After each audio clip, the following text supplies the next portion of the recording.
clap, and you guys are gonna be ready to go. I know the chairs swivel, but if you try. Sorry about that. No, everyone. Yeah. Elizabeth, so great to meet you. Thank you for sitting down with us. This is a very exciting time in your life. Third Olympic Games. Yeah. But a lot has changed in your life between number 3 and number 2, right?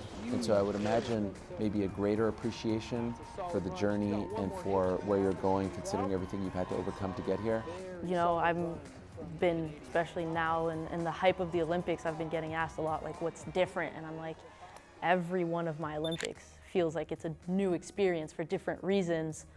But especially this last one, I think I'm appreciating it a lot more, having a little bit more experience, definitely like having gone to 2 games, I know kind of what to expect, but I've grown a lot. Like, I'll be 24 at these next games, and feel like I've definitely grown a lot as a person, an athlete, a snowboarder, but yeah, especially as a person. And what I'm referring to, obviously, is the concussion that you suffered in 2023. Was there a time where you thought you would never get back to this point, that you would be stuck at 2 Olympic Games and this would shorten your career? I don't think there was a point where I thought that it was like done. It definitely was hard to step back and not be there and competing with everyone. But I mean, in my mind, it was always like, okay, I'm gonna get back. And I don't think there was ever a point where I was thinking that I'd be back for the Olympics, but I think it definitely shifted a little bit of the perspective of what I have already accomplished in my career, and kind of like being super, super grateful for that, although I still want more. I still want, you know, I'm going into these next games like hoping for an Olympic medal, but now I get to like look back and everyone around me is like, hey, at the end of the day, like, you did compete in 2 Olympics, you know, were a finalist in one of them, and you podiumed at World Championships, which you are the first woman to do so in your sport, a Canadian woman to do so in your sport. So incredible. Yeah.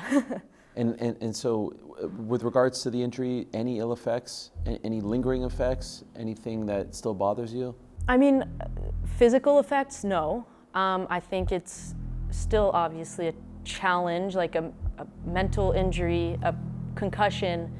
You don't really see the progress you made, and it's still, my sport is a crazy sport. I love doing it, I love everything about it, but it is still a crazy sport, and injuries and you know, falling is a super, super big part of it too, and it's how you learn. But myself, I'm like always kind of like still scared of falling on my head. I don't want to do that again.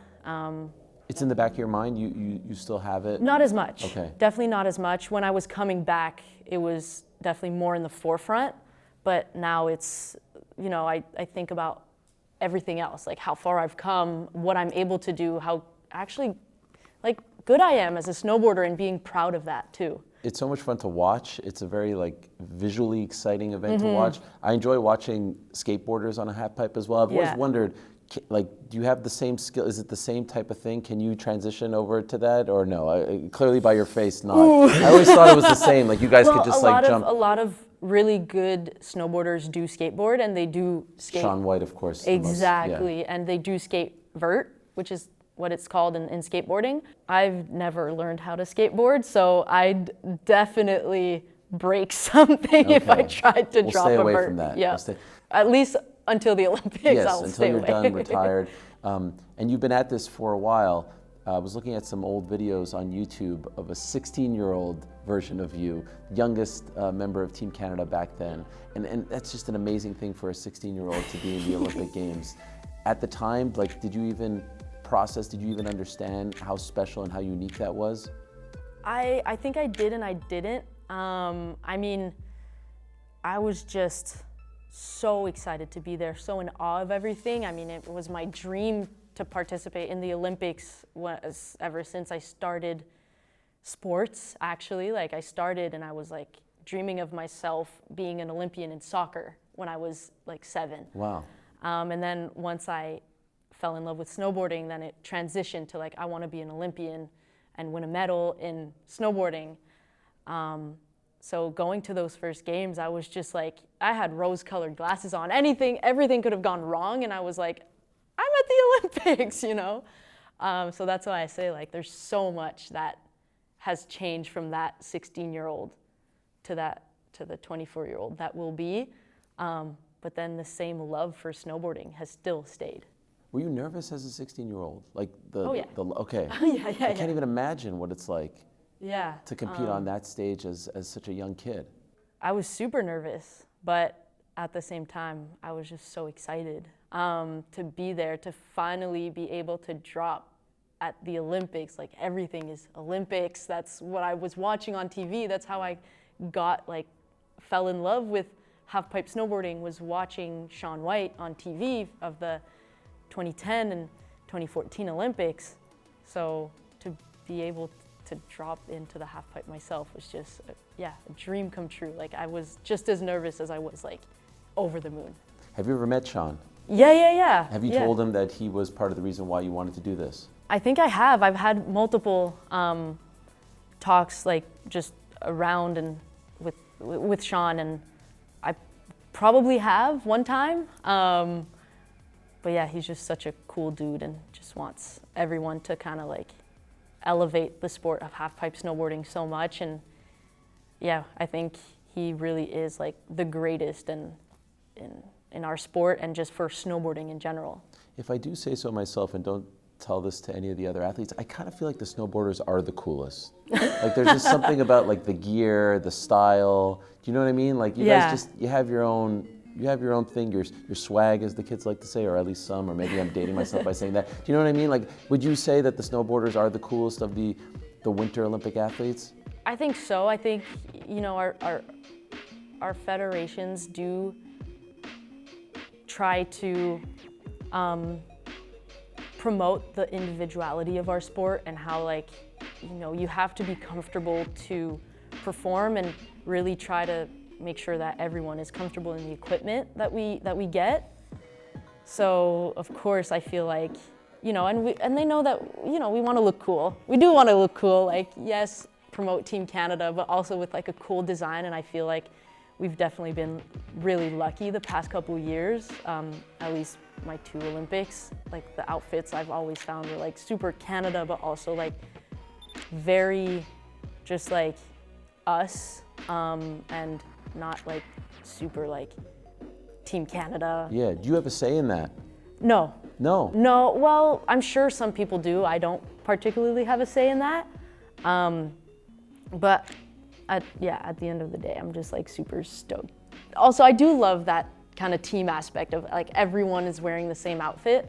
I love that part of the Olympics too, like really just feeling like you're part of such a bigger team than just yourself out there. Considering this will be your 3rd trip, are there lessons that you learned from trip number 1 and 2 that will make you into a better athlete, that will allow you to be more successful this time around? You know, having that opportunity to be under the bright lights, to compete. I'm sure there are things that are happening to you. You're maturing, you've evolved as a person, as you alluded to earlier.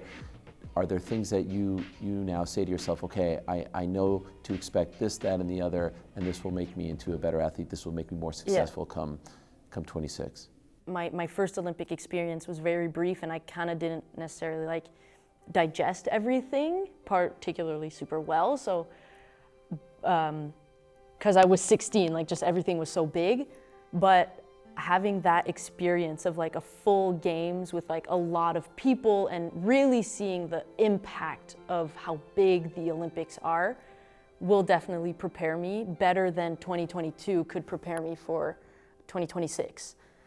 Because like, yeah, in 2022, you could see how big the Olympics were and like all of the sections and the teams and stuff, but you didn't compete in front of a crowd, and how big, and like everyone, you know, all the media sending like their huge staff as much as 2016 or 2018. And what I'm guessing will be in 2026 now, like a first Winter Olympics post-pandemic. So I feel like I definitely will be taking that experience, knowing how big the Olympics can be.